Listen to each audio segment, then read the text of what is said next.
네, 안녕하세요. 신경외과 전문의 고숙진입니다. 지난 영상에서는 이제 허리 통증의 유형 및 원인에 대해서 말씀드렸는데요. 이번 시간에는 허리 통증의 위험인자에 대해서 설명드리겠습니다. 그동안 이제 허리 통증의 위험인자에 대한 많은 연구가 이루어져 왔는데요. 이러한 연구들의 결과를 종합하여 정리한 논문이 2018년도에 발표된 바가 있습니다. 이 논문에 따르면 고령의 나이, 그리고 담배, 수면 장애, 운전 시간, 또는 서 있거나 걷는 시간, 그리고 정신적인 요인 등이 허리 통증의 위험인자라고 설명을 하고 있습니다. 2시간 이상 운전을 하는 것이 가장 큰 위험인자였습니다. 그 다음으로는 수면 장애인데, 즉 수면의 질이 떨어지게 되면 허리 통증을 더 호소한다는 것이죠. 세 번째는 2시간 이상 서 있거나 걷는 경우에도 허리 통증을 유발할 수 있다는 것입니다. 제가 환자분들에게 많이 받는 질문 몇 가지가 있습니다. 첫 번째는 체중이 허리 통증, 디스크 질환과 연관이 있나요? 입니다. 사실 BMI가 허리 통증과 연관이 있다는 것은 아직까지 충분히 입증되지는 않았습니다. 위 논문뿐만 아니라 최근 요통에 대한 가이드라인에서도 BMI와 요통의 연관성은 불분명하다라고 되어 있습니다. 우리 몸은 반듯하게 서 있거나 누워 있는 자세에서는 사실 디스크에 큰 무리를 주지 않으나 허리를 구부리거나 앉아 있는 자세, 여기에 무거운 물건을 들게 되면 외부 압박으로 인한 디스크 수분이 빠지게 됩니다.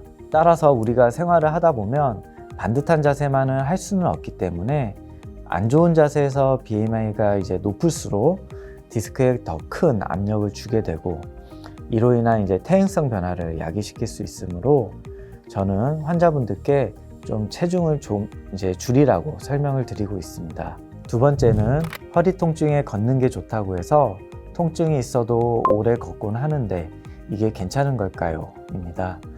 걷는 운동은 굉장히 좋습니다. 다만 허리를 펴고 바른 자세로 걷는 것이 중요하며, 앞서 설명드렸듯이 2시간 이상 걷는 것 자체가 허리 통증을 유발할 수 있으므로 1시간 내로 걷되 통증이 유발되면 바로 멈추는 것이 좋습니다.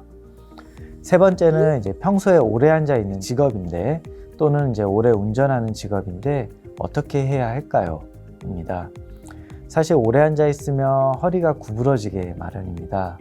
운전하는 것도 마찬가지죠. 아무리 바르게 앉아 있는다고 해도 서 있는 자세보다 디스크에 압력이 더 가해지고, 이로 인해 디스크 내에 있는 수분이 빠지게 됩니다.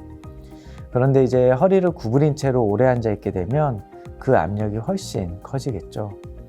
따라서 오래 앉아 있는 것은 허리 통증의 유발 요인이 될 수 있으므로 30분에서 1시간마다 한 번씩 서서 스트레칭을 해주는 것이 중요합니다.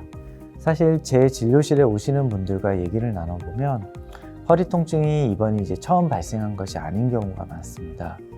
왜 허리 통증은 자꾸 재발을 하는 걸까요? 앞서 말씀드린 위험인자들이 자꾸 노출이 된다는 것이죠.